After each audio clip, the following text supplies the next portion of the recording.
that the west side is Africa and Mexico and Puerto Rico.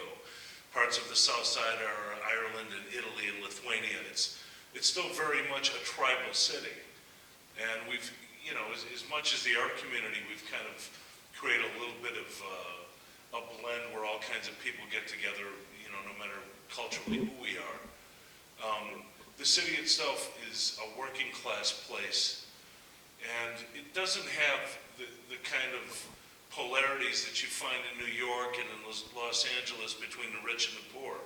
We're all kind of bumped up against each other here. And I think that adds to the kind of character of the work that's made here.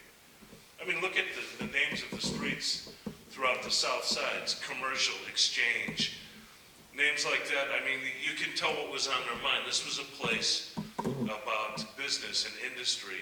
And, you know, I mean, one of the things I've always wanted to see kind of go away about Chicago, it was in all of the art and the literature up until just past 1950, it's a place of dross and heartbreak and steel mills and slaughterhouses and nothing else.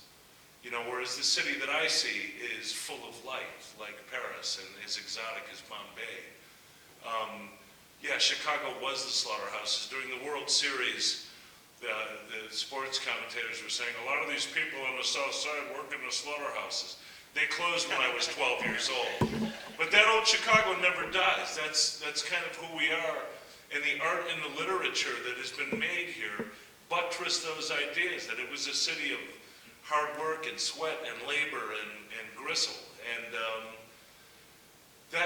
those old tropes have become so well worn that they've become ruts. You know, the city that I see, sure, it's the steel mills. It's also Celtic poetry and flamenco music. And, you know, Spanish spoken. And when I first moved to Ukrainian Village, I mean, I was amazed because we were the only people on our block that really spoke English, or at least the English that we know as English.